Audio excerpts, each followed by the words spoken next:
Hey, you guys. Okay. This is part 2.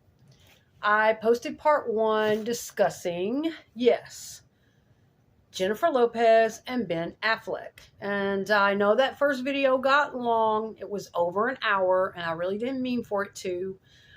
So I said I would come back in part 2 and just kind of try to get back into those topics that we were discussing in part 1, but I'm hoping to do it a little bit more concisely, okay? Now, again, I'm seeing a lot of stuff all over the internet right now. And, I'm not particularly just obsessed with either one of them, Ben or Jennifer Lopez. But there is something about this couple that I'm drawn to and I feel compelled to speak on. There are certain dynamics between the two of them that I feel I can offer maybe a little insight, maybe a little perspective on. So that's what this is going to be about.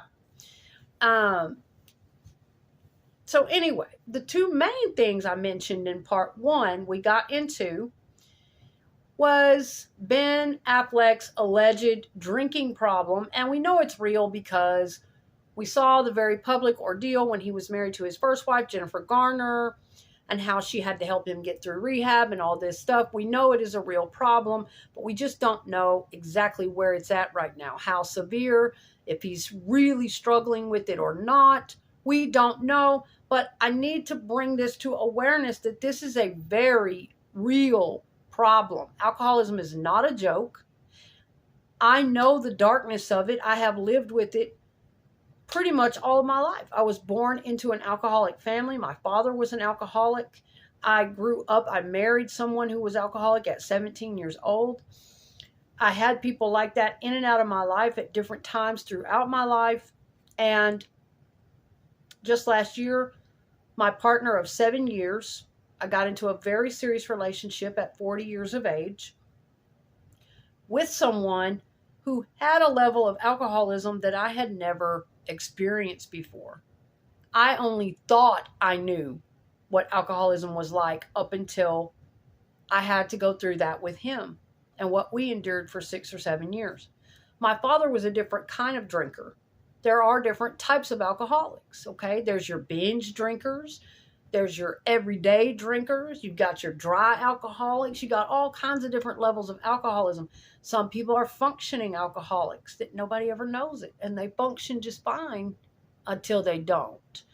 So it really just depends, okay? And the way I grew up with my father, well, he would mostly drink towards the weekends. Maybe once or twice throughout the week, he would get rip-roaring drunk. He would do things that were completely insane. For instance, with his 2 children, 9 and 10 years old, in the vehicle, take his truck and ram somebody and proceed to push them at 70 miles an hour down the highway and laugh and think it was funny. Things like that. He would get very violent, very abusive on all levels. But he could also be a lot of fun, like a big kid. I grew up with this crazy mix in my family and in my life, okay? But my father also could sober up and wake up every morning and have his cup of coffee and be on point and do, and I knew that side of him too.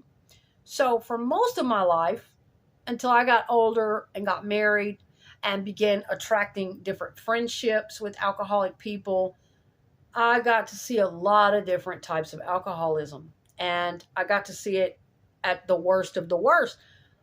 I had no idea. I only thought I knew alcoholism growing up.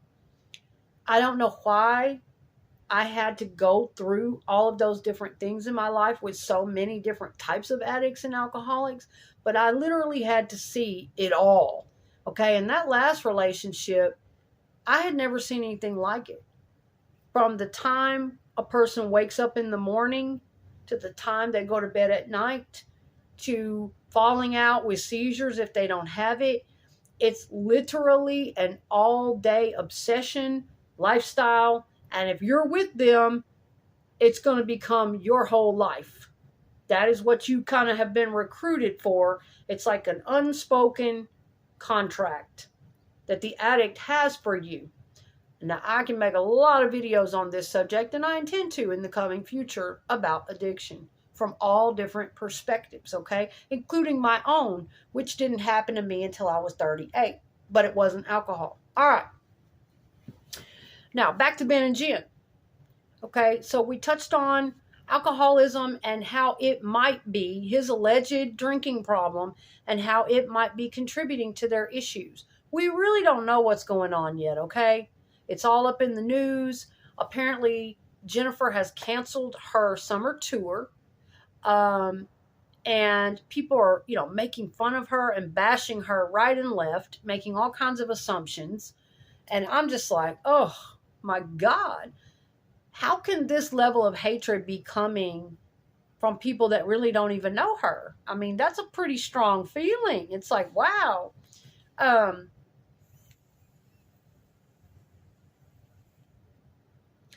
And they say, all we really know right now is that Ben he's been out of their home for about a month. And apparently he's been hanging out with his ex-wife, Jennifer Garner. Now, they do have kids. So I can see that. Now, whether the media is taking that and misconstruing it into something more than it is, I don't know. They are speculating and saying that Ben Affleck misses his ex-wife and regrets getting back with J-Lo. Now, I haven't seen Ben Affleck on an interview say this out of his own mouth. I haven't seen him in an article. This is not a direct quote from Ben.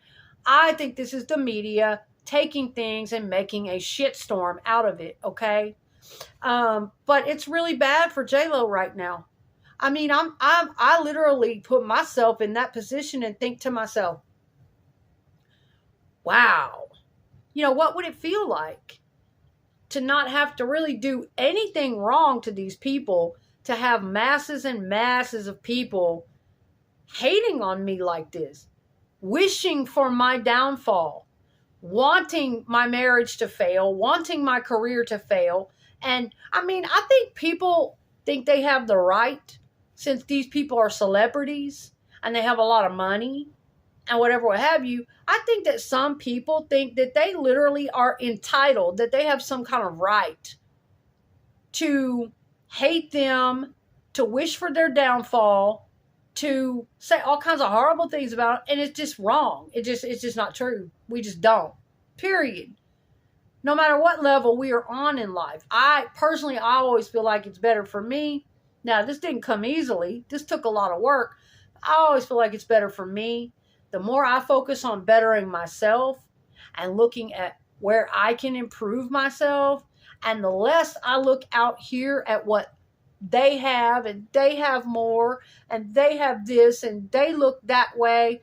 Listen, if anybody could talk about struggle and poverty and loss and being born into some unfair shit and darkness all my life, I could talk about it. I know what it feels like. But what I've chosen to do with it ain't gonna do me no good to sit up and pout about it. And, well, they have more money and that person's a billionaire. I just can't stand them. Look how beautiful and amazing and rich and talented they are. And that one is. Okay? I've been around people like that, man. And that is a level of emotional immaturity and unhealed issues within themselves, where they feel more comfortable pushing it outward, vicariously dumping all of their own emptiness, their own failure, their own insecurities, everything onto a target outside of themselves. It's easier for them to do that than for them to face themselves and make those necessary changes and just start trying to feel better in their own skin with whatever the hell God gave them. If anybody could look at my flaws and my misery and my problems and sit around and be down on myself and be directing hatefulness out at others, but to me, that's just an ignorant thing to do. Where's that going to get me? What is that going to get me? So, those are a couple things I was talking about in part one. Again, alcoholism is something that nobody's really talking about as far as Ben Affleck and Jennifer Lopez are concerned. I'm just looking at the whole fiasco like, what the fuck? These people, and most of them are women. A great deal of time it's not men doing this shit. Most of this is women tearing each other down, just on the attack, just so, insecure and so threatened and so ready to hate. Instead of looking at somebody else and going, man, I know what that feels like. I've dealt with that before. I know what that heartbreak feels like. And I'm just like, wow, this is really a fiasco. And people are so busy enjoying hating and mocking and scoffing at Jennifer Lopez that they can't even really be aware of and focus on what might be one of the very real problems of their relationship. Okay. Now, I don't know how severe it is with Ben or where he is at with that struggle right now, but I know alcoholism is a very serious addiction. And I know what it does to a person's moods. I know what it does to their brain. Okay. And it's like some alternate universe you're living in when you live with an alcoholic. And all these things people firing off about J-Lo, I'm not sitting here and saying any of this is 100% the answers because I don't know. I don't live with them. I don't know what's going on every day. But I'm saying it can be a very real possibility that living with an alcoholic, again, you are put in some kind of alternate universe behind closed doors. And you, of course, you're human. You have your own flaws, but you will really go out of your way to try to please that alcoholic, to try to be on every level, and there is no way to do it. Okay? Now, I don't know what Ben's problem is. I don't know what he's suffering from or what he's struggling from. But typically when someone is severe enough alcoholic for it to have become an addiction, it started somewhere way back in their past. It is not because of their wife. Oftentimes that is the first thing ignorant or uneducated on this subject people want to do. People that have never grown up around alcoholism, they've never been with an alcoholic partner, and they just don't have this experience or frame of reference. First thing they want to do a lot of times is blame what's going on in their life right now. Blame their wife. Oh, well, if he had been with so-and-so, this wouldn't have happened. Or blame their husband. If she had stayed with so-and-so, this wouldn't have happened. Or if she wouldn't act like this, this wouldn't happen. Or if this or that. Let me tell you something. You cannot walk on eggshells to keep anybody else in this life sober. It is not your responsibility.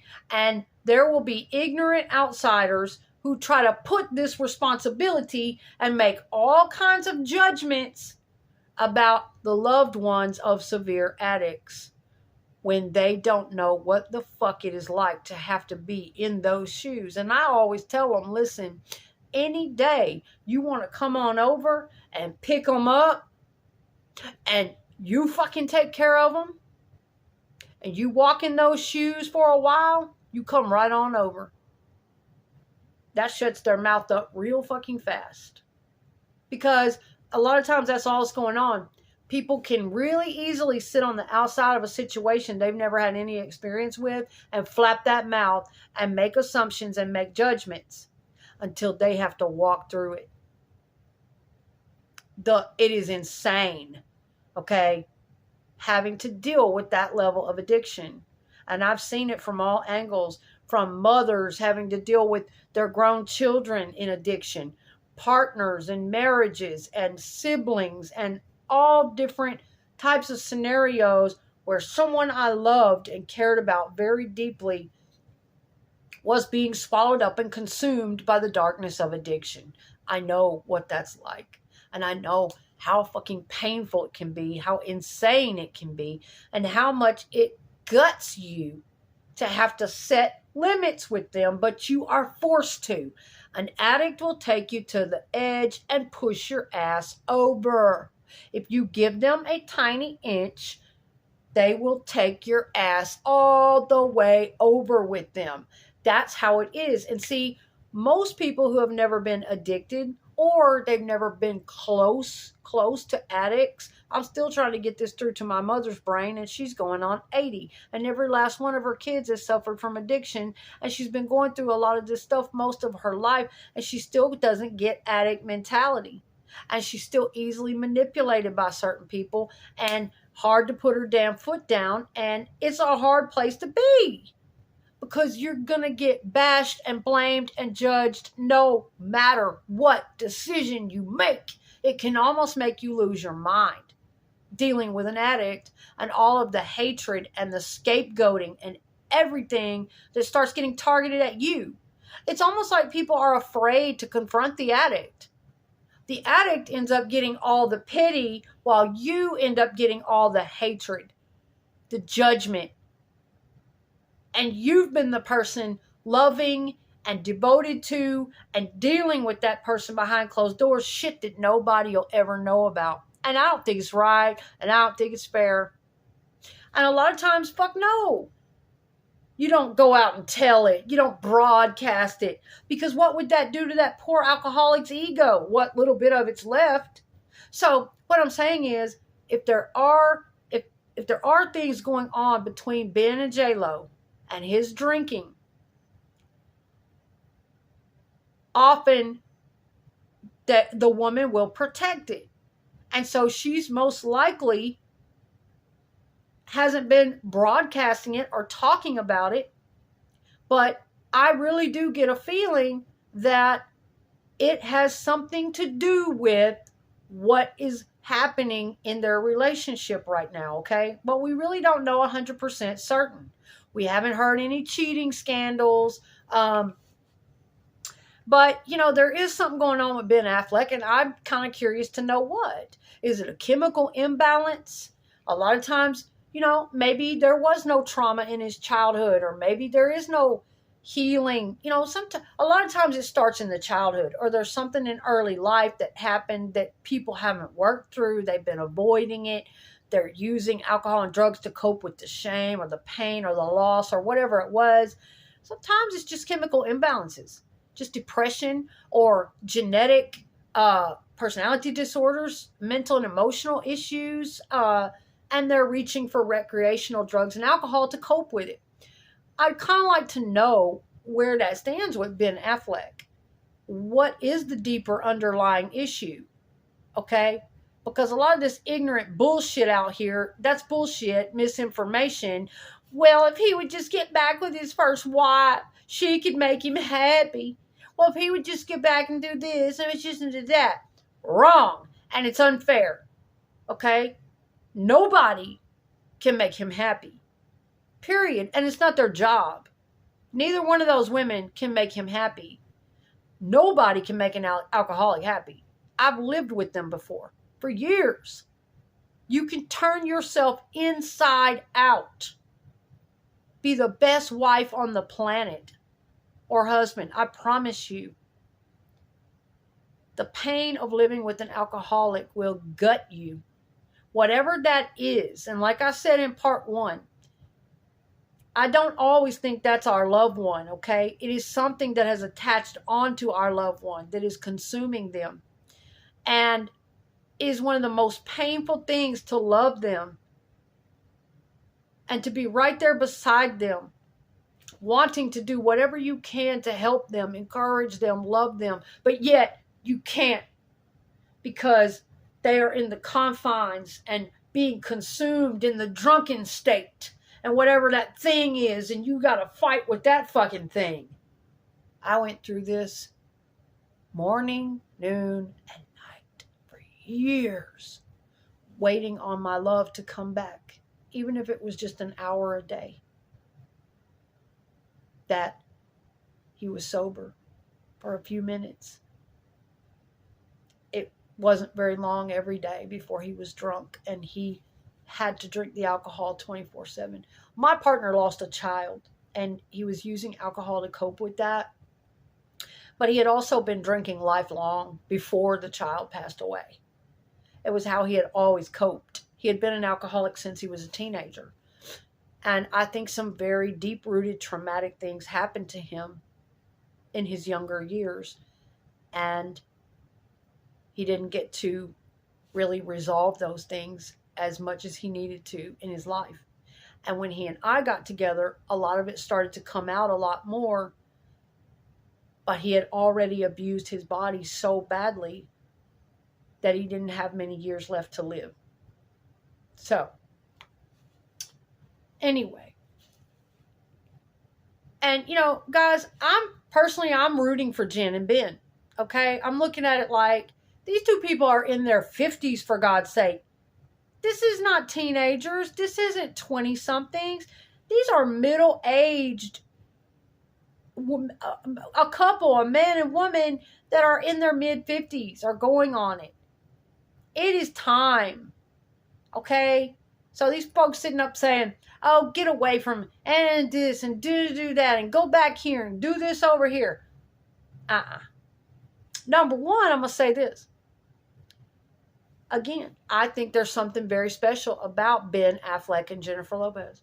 I think they are one of those divinely contracted couples that not only have a powerful chemistry that is just something they cannot resist with each other. It's very deep, but also a very deep love, a very deep healing love and admiration for one another. I don't give a fuck what anybody says. It's not just lust. Okay? And, different people come into our lives at different times for different reasons to help us, assist us in our emotional and spiritual growth process. And I really believe that way. I really feel that way for my own life. Now, I can't tell you what yours is all about, but that's the way I've lived it and I perceive it. No matter how it might look on this earth, it might look unfair, but wait a minute, they were supposed to stay with this one, or they were supposed to do this, or that was supposed to happen. I just look at it like, well, I'm beginning to look at it that way. If it wasn't written at this time, this amount of lesson I'm beginning to really feel it that way. And it sucks in a way, like what a cruel joke that would be. Like, even if you're happy, even if your life is going just fine along this track, and if you happen to write it in there that, well, at this particular time in life, no matter what, for my own spiritual evolution and growth, this is going to have to come along, and this road bump's going to have to happen, and I'm going to be taken out of this picture, and this person's going to cross my path, and I'm going to have to leave that behind, and all this is going to occur for learning and growth purposes. I know it sounds crazy, and when I first started getting deeper into that kind of study and realizing those types of things about my own life, you talk about pissed. What do they call that? The dark night of the soul that you go through during your own spiritual ascension process. You talk about pissed at all I was going through and how unfair it was. And I thought, who would do that? What the fuck is this? Some kind of slap in the face? Some kind of cruel universal joke? Really? To even think that I would do such a thing to myself, that I would incarnate here to go through this, and just doesn't matter. Just when it's getting good and things are going this way, oh, this has to happen and this is going to come across and these two are going to be brought together, but all this is going to occur. Things do not stay. Okay. I don't believe we're born into this life for things to just be A, B, C, and D. I get it. We would love it to be that way. And I'm not saying I support it not being that way. No, it scares me to death. But it is uncertain. And we just don't ever know. Okay? So, just like my partner and I knew when he came back, after years and years of us not seeing each other, I knew when our paths crossed again that this was a very divine, soul contracted thing that we were about to go through together. And I can't even describe the feeling that I had for this man. And I had known love before. I had had many experiences with certain things before, but I can't even put to words, what the things that were going on between us that might not have been understood or even visible to the general public, or, based on how things looked. But that is what I'm feeling off Jennifer and Ben. And if they don't make it, um, I do feel that they will not be happy with anybody else if they're apart. And there are relationships like that where you cannot. It's just there is something, a barrier of energy between the two of you, but that love is so real and so profound, and that pull towards each other is so beautiful. But there is something like Ben's alcoholism, for instance. Same thing was between my partner and I. It was consuming him. And without that, we had this beautiful, healing, powerful love. We were learning so much together. It was amazing, And I really think a lot of that is going on with Jennifer and Ben, that there's a barrier there of some sort that is trying to destroy their love. Yeah. It happened the first time all those years ago. And life was set up in a way to clear everything else out of their way and for them to cross paths again. And I'm not saying that that's my favorite thing, because people do get hurt along the way. Marriages bust up. People lose things. Families are hurt. Okay, but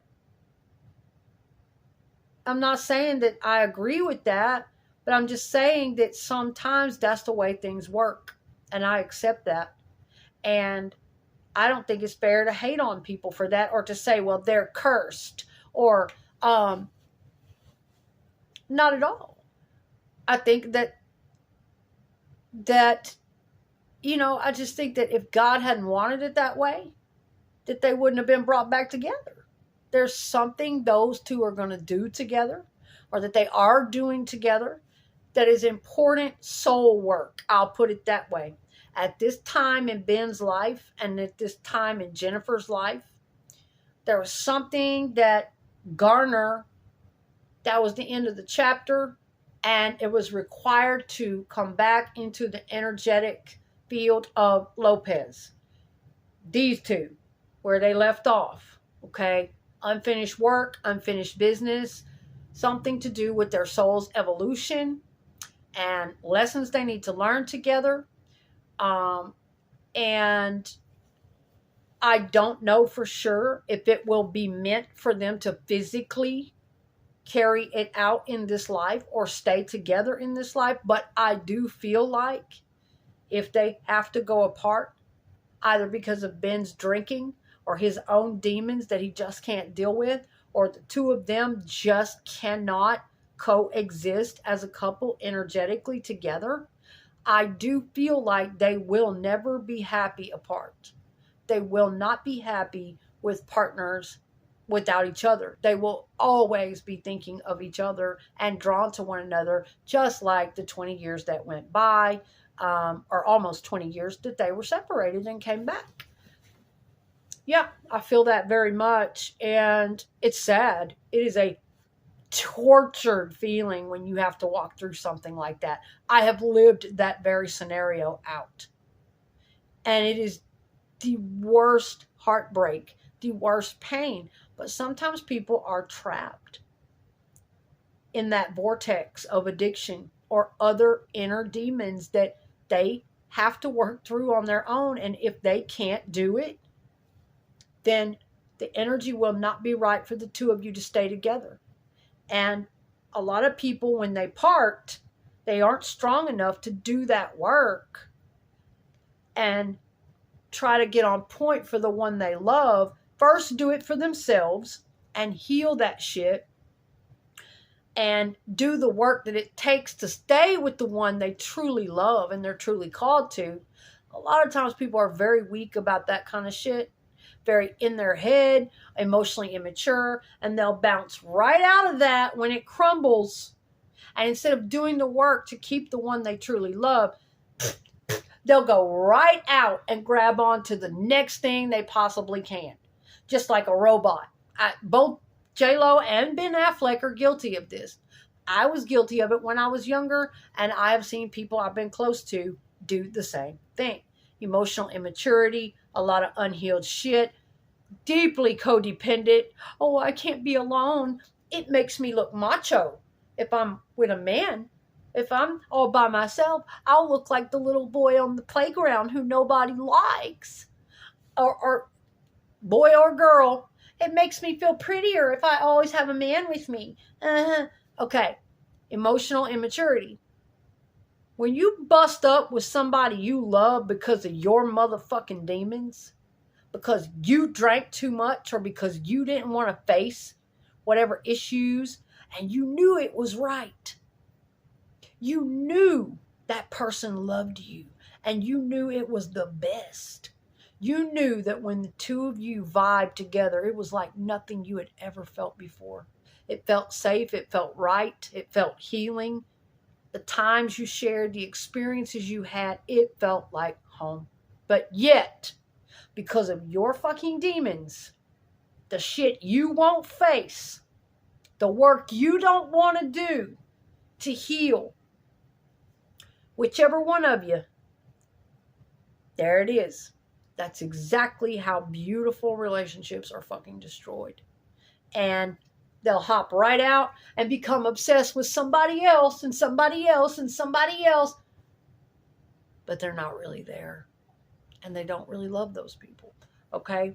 And love is funny. But you know, a lot of people like to say, well, they don't love if they did this. And they didn't love if they did that. And they don't love if they did this.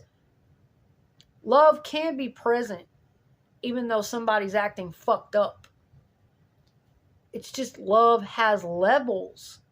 Love matures just like anything else does. Love has different levels and stages of maturity. So it doesn't mean love isn't there.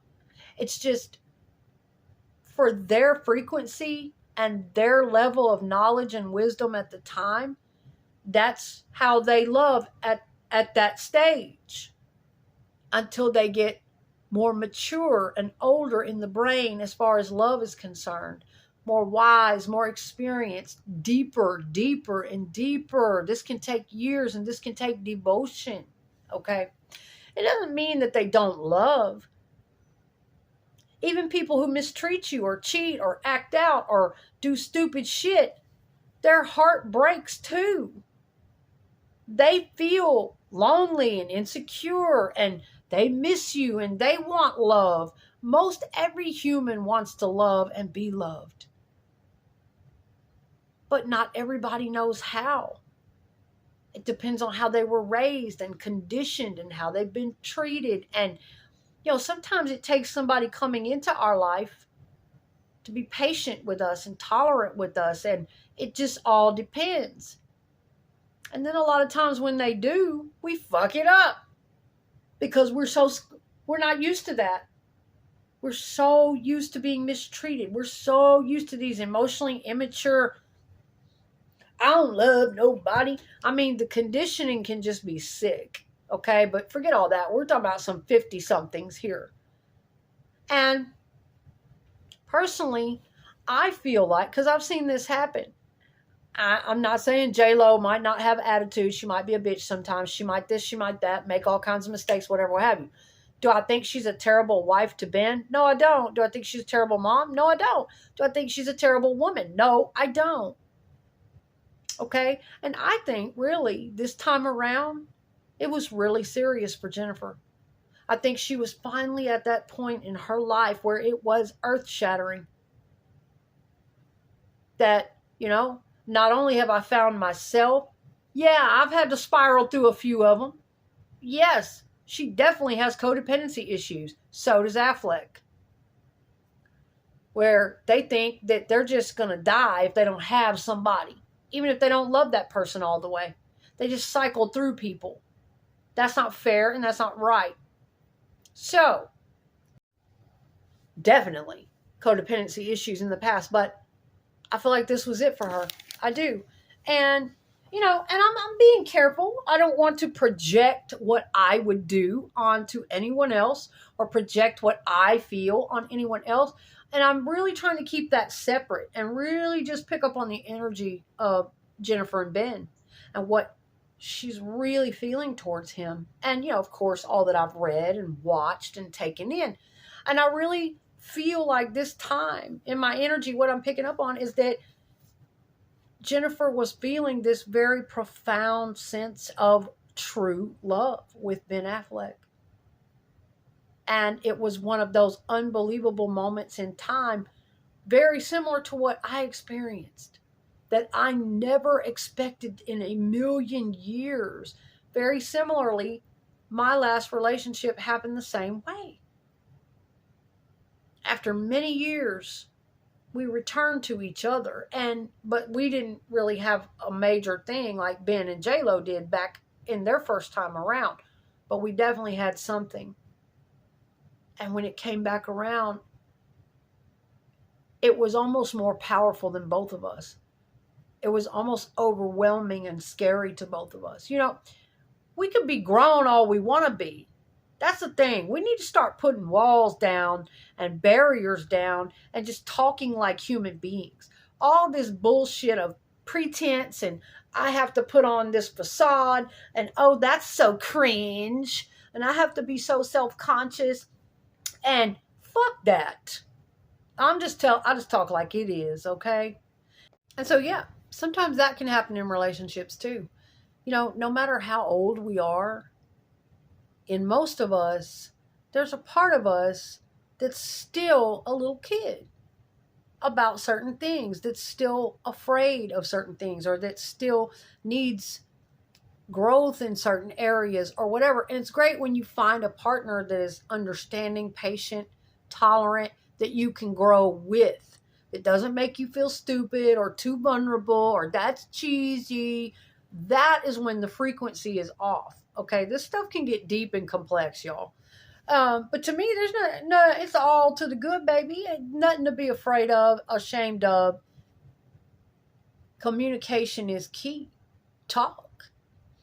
And I really feel like, though, Jennifer was on that frequency when they returned to each other. Now, Ben, on the other hand, this shit can be tricky. Now, men and women handle things very differently. We are wired very differently, depending on our levels of emotional maturity, where we're at the time, and put alcohol into the picture.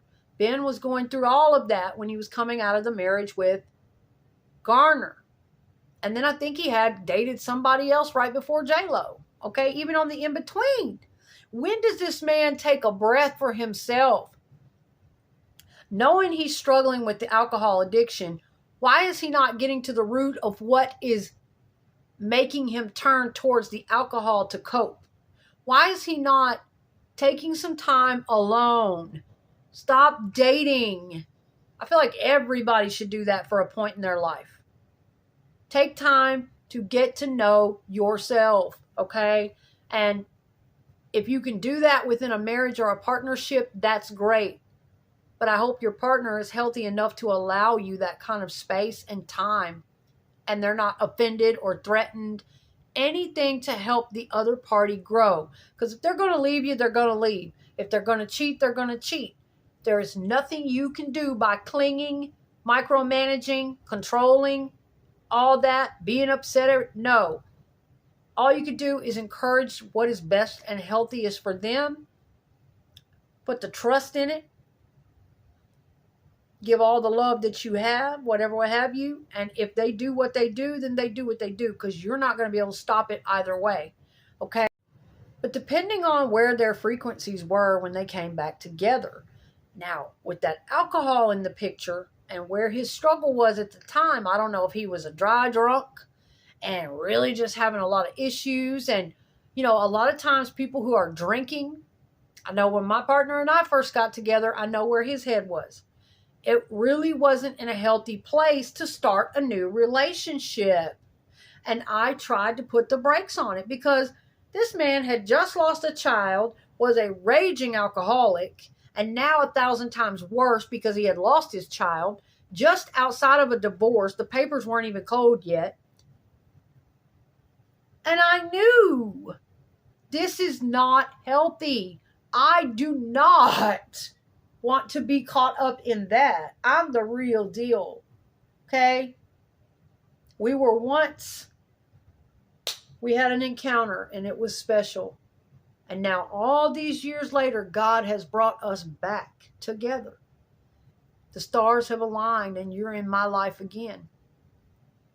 And I respect you, care about you as a friend, am way too overwhelmingly attracted to you. These deeper fucking feelings. I will not fuck this up. I will not do this in a shallow way. I will not let you just run away with it in some frenzy like a tornado because you're codependent. You don't know how not to be married. He had been married 18 years. Some people have been married so long they don't know how not to be married. And they really will just go out and grab, marry, and not take a moment for themselves. Let me tell you something. Ain't no shame in taking some time for yourself, baby. Getting to know who you are on this earth without a partner. Now, if you're married or you're in a partnership, that's fine. I'm almost 50 years old. Okay, I'm going to talk differently from a different perspective than a young person who is just starting out in their early 20s, 30s, looking to marry, looking to have children. I've already done all those things. I've cycled through a lot of things in my life, but you want to take time to get to know you, your identity, what you're here for. What are your passions? What's your purpose other than just coupling up, having kids? Okay? That's a beautiful thing. Believe me, I loved being a homemaker. I loved my children. I loved being a partner to my partner. I loved cooking, cleaning, decorating, being thoughtful to my children and family and those I cared for. I am a person who loves traditional values. I'm domestic all day long. I'm just that way. But at the same time, I'm also strong and motivated. I don't take any shit. I've had to learn to heal my psychological issues. I've had to learn to outgrow codependency, and that I'm a valuable person on this earth, with or without a partner, whether anybody's in love with me or not. I'm a valuable human being, and I have things that I can do and enjoy all on my own. Okay, I've had to come through a lot of shit in my life and take that time for myself. I've had a lot of heartache, okay? And so it's okay. It's okay to take that time, and I would rather do that. That's far more respectable to me than seeing these emotionally immature babies just jumping right on into the next person. Look how many girls I can get. I swear to God, y'all, my partner used to do that shit. His family would even tell me about it. When he would get his feelings hurt by me, or I would have to set a boundary with him when he was drinking too much and stepping on me, and I would have to take some space from him for a minute, instead of doing the work and coming towards me and apologizing, taking account for it, and trying to make it better, he was in this emotionally immature state of, well, if you're going to be that way, then, and he would storm off and go complain about me. Alcoholics do this stuff, run their mouth, blame you for everything, and I'll just call so-and-so. She thinks I'm going to apologize. Look how many girls I can get. And that's their fucking attitude. And women act the same way when they drink too heavily. Okay? That is emotional immaturity. That's a lot of wounds that people need to heal. And they really need to take some time off from dating and relationships and get in therapy. But they do this stuff. And I would rather a person just take some time for you. I respect that far more than you just jumping in with somebody. Look at me. Don't I look good? Look who I got. Look what I got. You look stupid. You look far better just walking alone. You look a lot stronger to me just walking alone. just knowing who you are. That way, when you do get back involved with somebody else, it will be real. It will be authentic.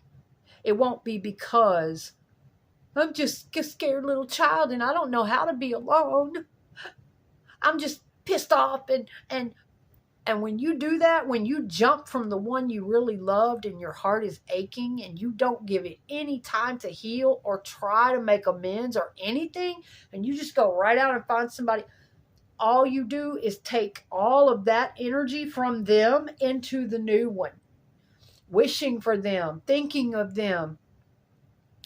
All you do is start up a bunch of shit in a new situation that's totally unfair to that new person. It's just drama. It's craziness. Absolute craziness. Okay, but back to Ben and Jen. I feel like the stars aligned and this was really meant to happen. I do believe that these two are on a soul contracted journey of some kind together, and they have important work to do together. And the love that is between the two of them, it is definitely going to impact other people. It's already touched me. I was really rooting for them this time. When I heard they came back together and they finally got married, it really hit me because my partner died last year. He passed away from cancer and I loved him so much. I'm still grieving. And we were engaged and we didn't get married. And we had a similar history where we had been together many, many years before and it came back full circle, blew my mind. And we ended up as a couple. And it was very tornadic, I'll put it that way. It was chaos. It was a lot. But it was what it was. I learned a lot. I grew a lot. It was very profound to me. And so I was rooting for these two, and excited when they came back together. And I thought, this is it. This is one of those rare things, but the frequency that they were both on, the history they had of relationship hopping. I used to call it relationship junkie because I used to be one when I was younger. I did those same damn things. There's no shame here. We can talk. We're adults. We can talk about our tragic past. We can talk about our funky, nasty past. We can talk about whatever we need to, because the sign of a person who is truly growing and evolving and bettering themselves, they can always admit some crazy ass shit that they have done. They can always. Whereas a person that is insecure and afraid and, well, I might not be liked, and they're not sure that they're done doing all those funky ass things, has to lie. Oh, I've never done that. Oh, I'm not that kind of person. Right. Okay. So yeah, I did that shit. I know a lot of these things because I've done it. And even though they had these reputations and they, did these things, I really felt like this was it for the two of them. But the alcohol can create a barrier. With Ben being under the influence of alcohol, or even that demon on him, even if he's not actively drinking, that demon is on him. That energy wants him, and it knows that he's vulnerable to it, and it will always keep coming. And it's a one hell of a fight for that person. And a lot of times that energy is so powerful, yet yes, the least little stressors can drive them back to it. And it can be real difficult for the woman in their life. Now J-Lo is in this position where she's got even extra responsibility and eggshells she has to walk on, hoping to not trigger him into going back to drinking. And until you have walked in those shoes and you know what that pressure's like day and night, I don't think it's fair for you to have anything to say about it. All the judgment and assumptions and she this and she that, until you know what it's like to have to walk on eggshells, terrified that the least little thing you say or do is going to drive your lover or your loved one back to drinking. That's not your responsibility. It's theirs. And depending on how severe they are, they will use that to control you, it'll get your life so fucking wrapped up, you won't have any choice. Oh my God, I hope that's not what J-Lo's going through, is what I had to go through. I hope to God it's not. I loved this man on such a deep level. I wanted to keep him so badly. I almost lost everything trying to do it. But his alcoholism was so dark and so demonic and so out of control that I was literally starting to have heart problems, health problems, stress problems, couldn't think straight, couldn't sleep at night, couldn't work enough. It was affecting my entire life. And I had to make the decision that alcohol kept creating this barrier between us that I didn't want. It was like I could see our aura and the two of us connected in higher frequency and higher dimensions. And we just were longing for each other. We just loved each other. We were just so healing and so beautiful together. But in third dimensional reality, in this reality, we were caught in the fucking terrible spin of alcoholism, and it was ravaging him night and day. And I was having to deal with each personality or each whatever demonic entity that would come through, or that would, whatever the fuck it was. It was so difficult. And I hope to God that is not what she's going through behind closed doors. Alcoholics get very obnoxious and childlike and circular and slurry, and it's ridiculous. And you'll do everything you can, to keep up with it and to protect their image, protect their ego, not let the public know. I did that for as long as I could, but then I had to get real. Like, hey, I'm going to die. If I keep on keeping this man's secrets and protecting his ego, I'm looking like a piece of shit, like an angry, selfish, frustrated old bitch. He's looking like this sweet, harmless, pitiful, and he's getting all the pity and he's getting away with everything. And he's basically terrorizing me with this alcohol. He's basically terrorizing everybody with his own self-destruction and carelessness and attitude. And I'm having to be on eggshells all the time, no telling what he's going to say or what he's going to do next, or, okay, I hope to God J-Lo's not having to live through that. They put you in a position to where you have to be their mother. You have to be their caretaker. And in a way, you're doing them a favor by even stepping up and having that amount of compassion and tolerance and patience. So for these people bashing it and spitting on it and mocking it, and they don't know shit. In a way, you're good as gold. You're doing their ass a favor that you didn't turn and walk off and dump their ass the first time. That you kept staying and you kept giving them a chance to work through those issues. Okay? But a lot of alcoholics can't and don't want the help. And here's some things to be aware of. They will start controlling your life because of their darkness and their mood swings. And what does alcohol do? Takes our frequency, our vibrational frequency that we like to vibrate on, a nice high frequency, healthy, outgoing, ambitious, motivated, a certain way.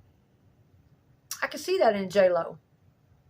I could also see Ben's darkness. I was drawn to people like that for many years of my life because of my own darkness that I had to learn to heal and evolve from and protect my frequency from people like that because it was being eaten alive. Me having so much empathy and heart for them. But a severe alcoholic will be on a constant lower vibrational frequency. Alcohol is a depressant. It gets to the point where anything about you It's too much for them. They want you down here with them.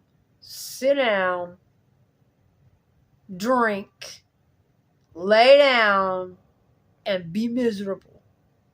And you don't want to live that way. You've done all you can. You have laid down with them. You have listened to them. You have given of your time and energy. And if you don't hold firm boundaries with an alcoholic and firmly remain who you are, it will destroy you. It can destroy you. And I can't even tell you the disappointment, the knife to the fucking heart, when you do get the man of your dreams that you never guessed in a million years that you were prepared to stay on your own. That happened to me. Just living your life. Been there, done it, saw it, whatever. You're over it all. You're doing your thing. There is no greater heartache than God sending you the love of your life. And I'm not talking at 20 or even 30. I'm talking at an age where I was way more emotionally mature and really able to feel it and be in the moment and at one with everything. I mean, on a much more mature level. When God sends that to you and aligns the stars, and that person on every level, your core frequency. See, two people, their core frequency can be the same, can match. But they can be caught in a spin in third dimensional energy, caught in an addiction or a trauma energy, and caught in that spin, and it affects the whole situation and the energy of the relationship. But the two core frequencies, what is at your core and what is at his core, like with Jen and Ben, their core frequency is the same. Spiritually, emotionally, their core frequency loves each other on the higher levels and whatnot. But they are caught in the spin, this vortex of third dimensional negative energies, be it his alcoholism and be it some of her issues too. There is something happening there that doesn't want them together, that is definitely trying to disrupt this love.